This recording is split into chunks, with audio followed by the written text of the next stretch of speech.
আমার মাননীয় এবং বরণীয় এবং পূজনীয় সুধী বিচারক মণ্ডলী আপনাদের সম্মুখে দাঁড়িয়ে শুভেচ্ছা ভালোবাসা জানিয়ে শুরু করছি আপনাদের অনুষ্ঠান অর্থাৎ আমাদের কবিগান। তার আগে আমি আপনাদের কাছে যথাযোগ্য স্থানে প্রণাম প্রীতি ভালোবাসা জানিয়ে একটুখানি মাতৃবন্দনা করার পর আজকে যা বিষয় আপনারা দেবেন আমরা সেই দিকে চলাফেরার চেষ্টা করব এবং সেই পথে যাওয়ার চেষ্টা করব। তার আগে আপনারা সবাই জানেন বাবা, এই কবিগান গাইতে গেলে একটুখানি মাতৃবন্দনা করতে হয়। কেউ দেশের বন্দনা, কেউ দশের বন্দনা, কেউ মানুষের বন্দনা, কেউ কেউ ভগবানের বন্দনা। কবিগানের নাম হয়েছে বন্দনা, গানটা কিন্তু একবারই মন্দ না। যার যেমন মাল থাকে দেখবেন সে তেমন তলায় ভরার চেষ্টা করে, তাই না? কেন বলুন দেখিনি?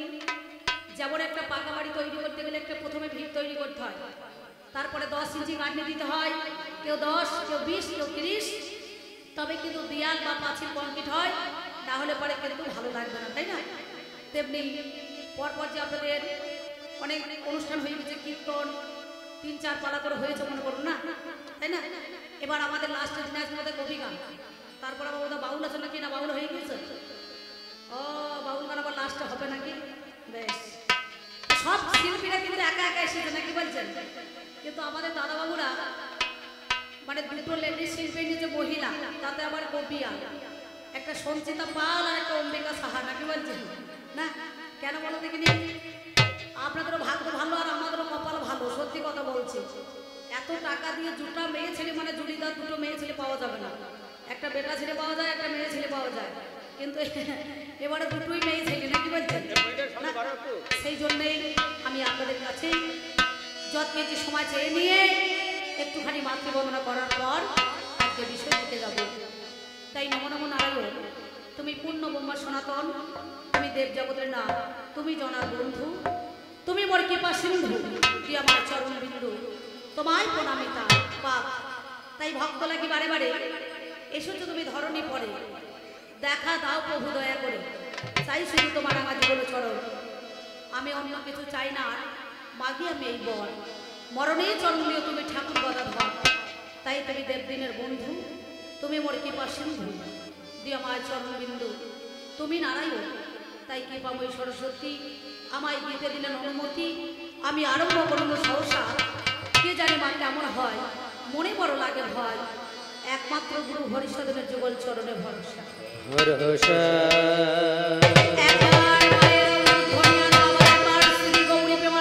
তারা নানা তারি রে নানা, তারা নানা তারি রে নানা, তারা নানা নানা, তারা নানা তারি রে নানা, তারা নানা না, তারা নানা তারি রে নানা, তারা নানা না, তারা নানা তারি রে নানা, তারা নানা তারি রে নানা, তারা নানা নানা, তারা নানা তারি রে নানা, তারা নানা না, তারা নানা তারি রে নানা, তারা নানা না।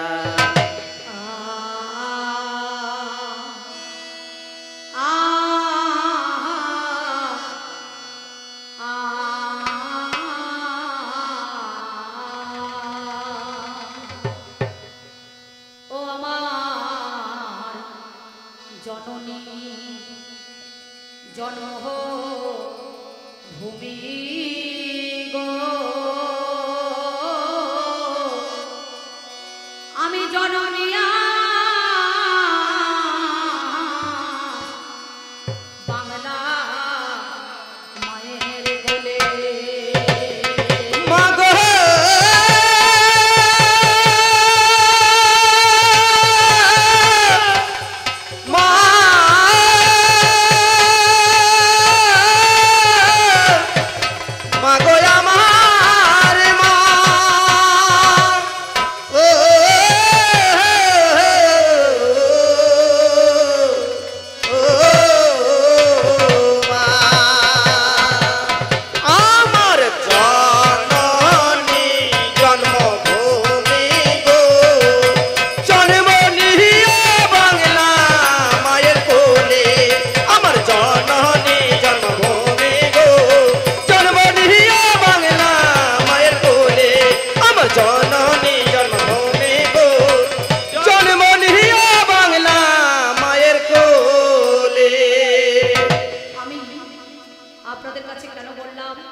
জনম নিয়া বাংলা মাতর বলি নাকি বাবা?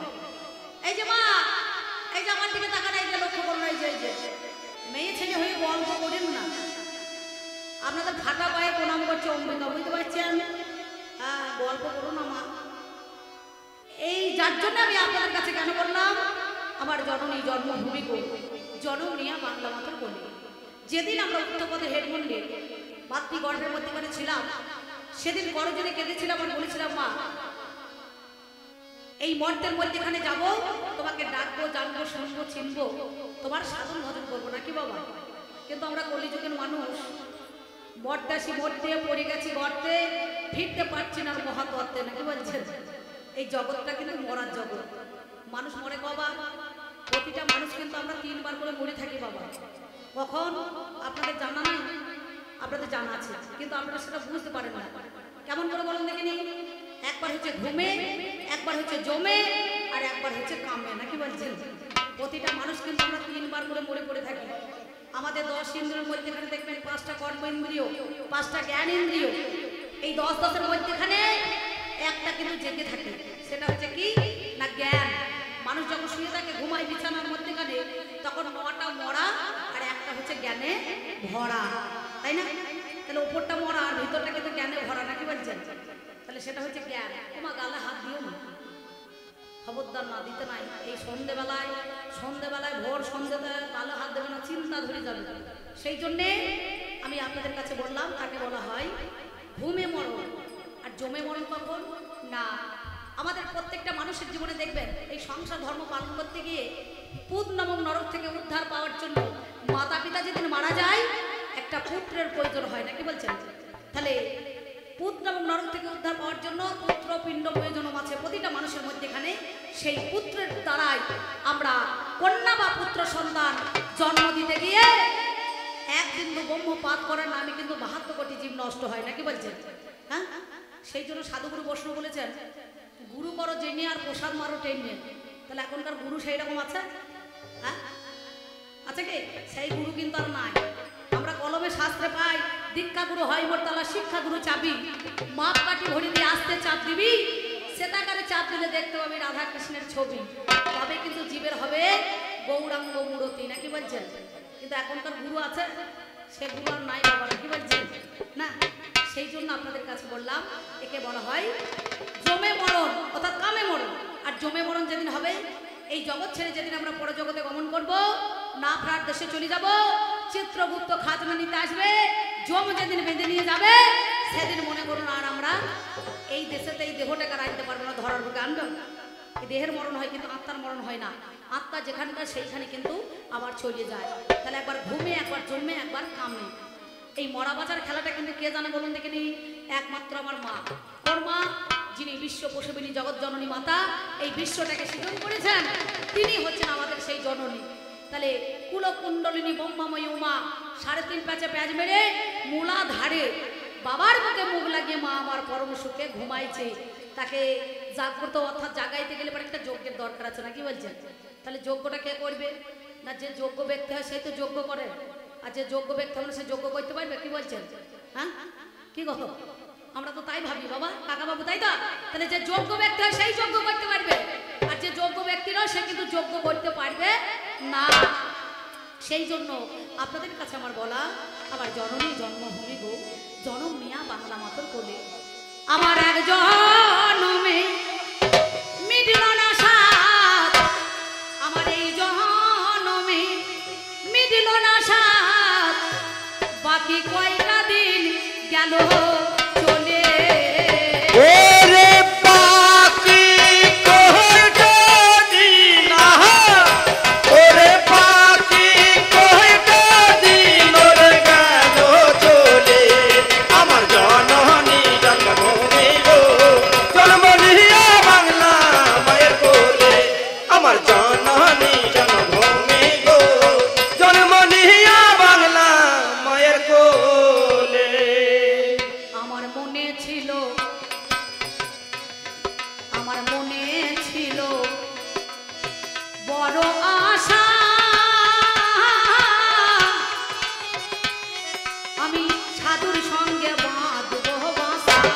আমার মনে ছিল ও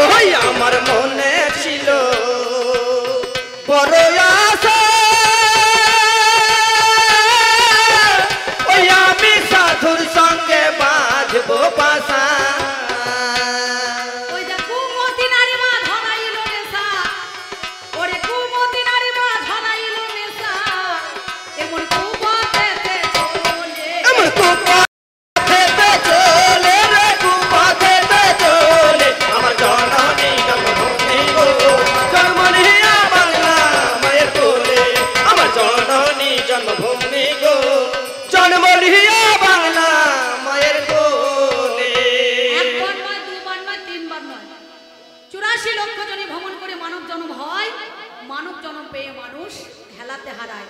এই মানব জন্মটা কিন্তু বড় দুর্লভ জন্ম। বাড়ি যাওয়ার কথা নামিয়ে যাবো গাড়িতে করে, এখন গান শুনুন।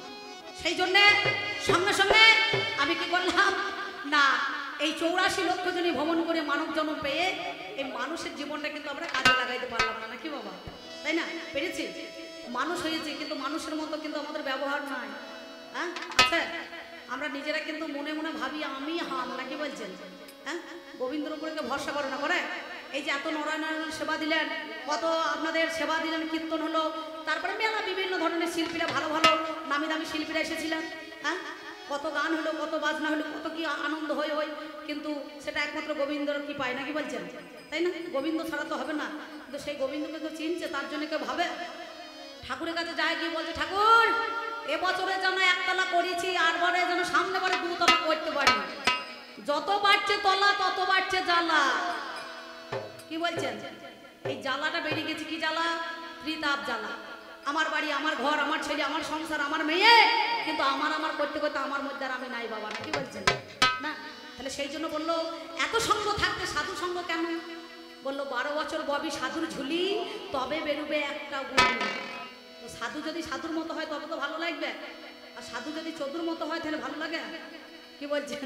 হ্যাঁ, কিছু মনে করেন না, সত্যি কথা বলছি। আমি একটু কষ্ট কথা মানে মুখের সামনে বলতে ভালোবাসি, বুঝতে পারছেন? হ্যাঁ, আমার কথা যেন সাধু বাবা সত্যি কথা রাগ করেন না বাবাজি, রাগ করবেন না, আমি কিন্তু আপনাকে বলছি না। সেই জন্য বললাম আমার মনে ছিল বড় আশা,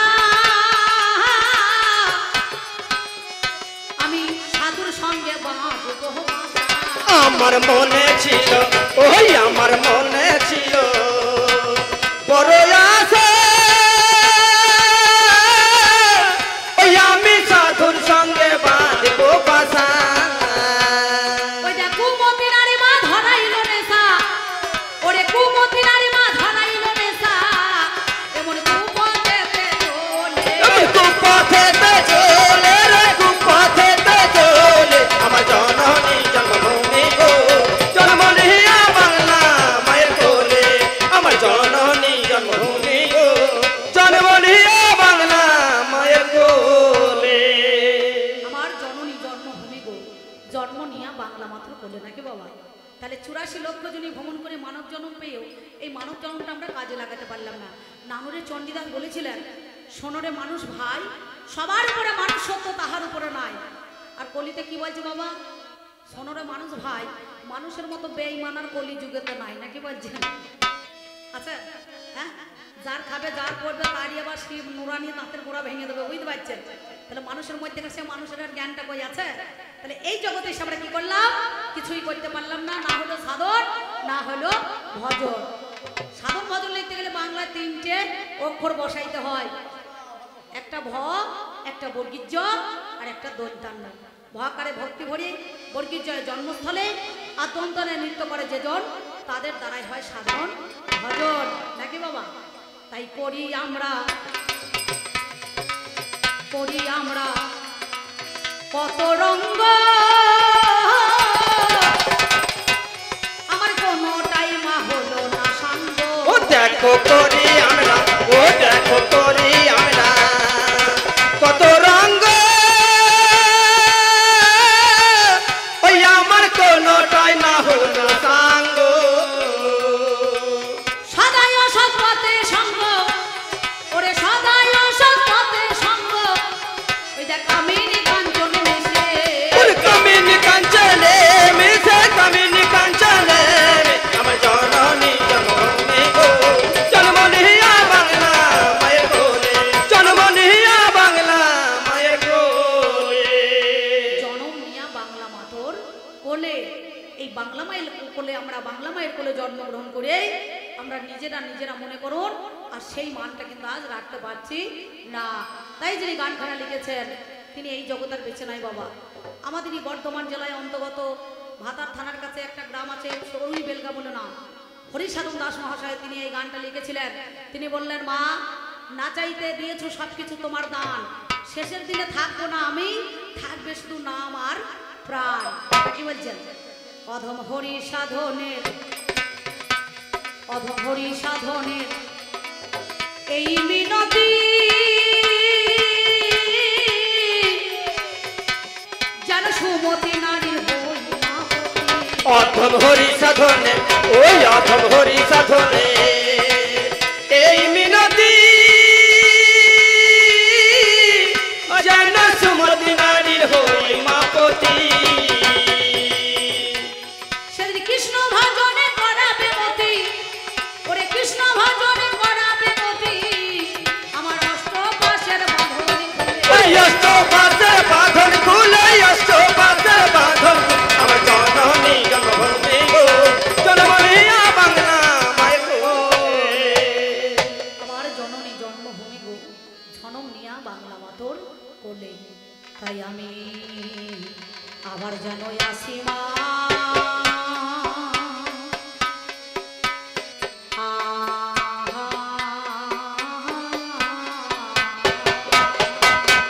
হায় হায় মরি মরি আবার যেন আসি মা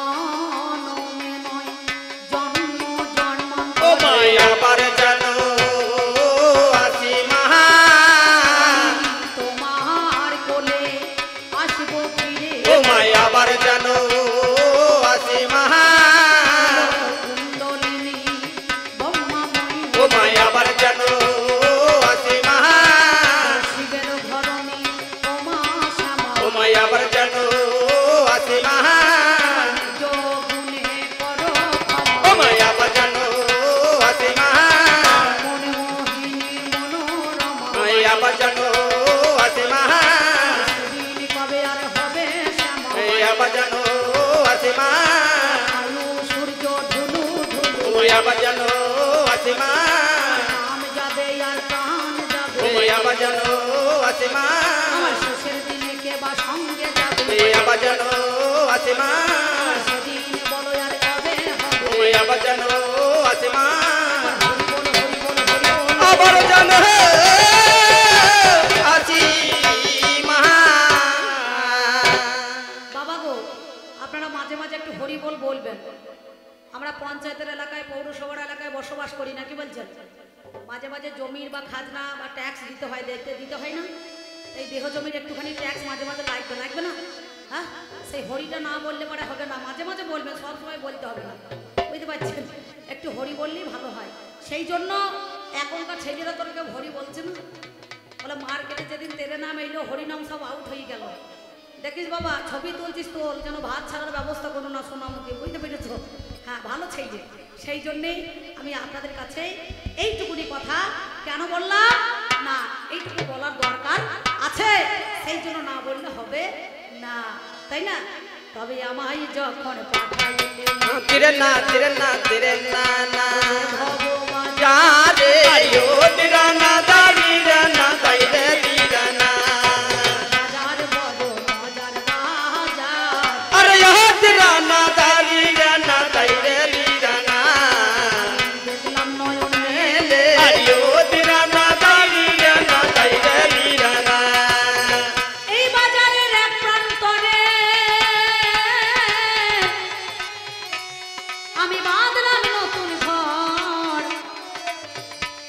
তাতে 3.5 কোটি দিলাম কুটি দেখতে মনোহর তেরি বরবা জানলা কপা আরে ইহ তিরা না দারি রে না তাইরে তিরা না যেন আয়ো তিরা না দারি রে না তাইরে তিরা না দড়ি কেটে দুই পহর তিরে না তিরে না তিরে না না লইয়া মারিও তিরা না দারি রে না তাইরে তিরা না তার মধ্যে একজন পুরুষ একজন রমণী পাহারা দিতেছে তারা দিবস রজনী মালখানাতে বস্তায় ভরা আছে রত্নধন বাঘ পেয়ে ছয় দস্যু করিল হরণ বাকি অংশটুকু গেছে মাতৃঋণের দায় বেদখল হয়েছে জমি নিজ দখলে নাই 3 অংশের 2 অংশ রইল জলে ভেসে আজ অর্ধেকটা করে রেখেছে লো আর কেসে আবার করা গেল না আবার করা গেল না বাদ করলে বলতো শোনা আবার করা গেল না তাই আমি অতি জ্ঞান অন্ধ না বুঝি মা ভালো মন্দ। আহা মরি মরি রে আমি অতি জ্ঞান অন্ধ না বুঝি মা ভালো মন্দ আর সন্দেহ গেল না আমার মনে সন্দেহ গেল না আমার মনেতে ষড়রিপু দস্যু যারা সদাই করে দিশাহারা আহা মরি মরি রে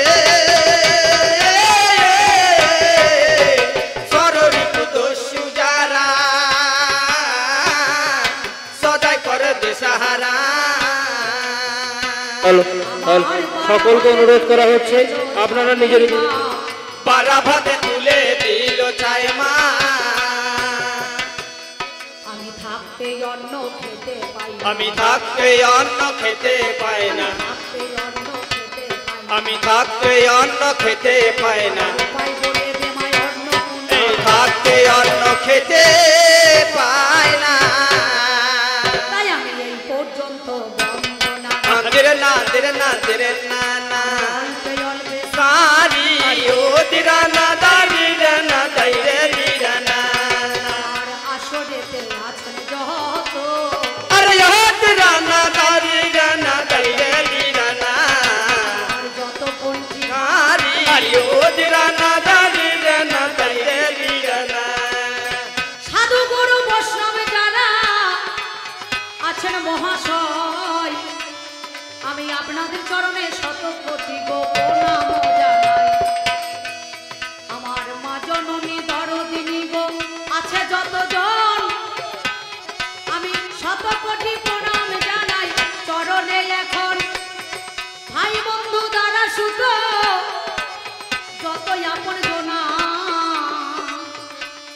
আমি প্রীতি শুভেচ্ছা ভালোবাসা দিয়ে যাই তাদের ষোলো জানা এই পর্যন্ত বন্দনা গান অল্প সেরে যায় এবার কবি গানের বিষয়ে যেটা হইবে লড়াই আমি ব্যক্তিগত অম্বিকা করি কবি গান আপনারা জ্ঞানী জনে আজ শুনে যান আমার যিনি পাল্লাদার মাননীয় বরণীয় পূজনীয় সঞ্চিতা মনে করুন পাল মহাশয়া নাকি বলছেন তাই না দেখতেও ভালো গায়কও ভালো মানে গায়ক নয় গায়িকা দেখতেও ভালো সত্যি কথা বলছি এবার আমি আপনাদের কাছে আজকে আমার দাদাবাবু পালা দিয়েছে একদিকে অথিত আর একদিকে বর্তমান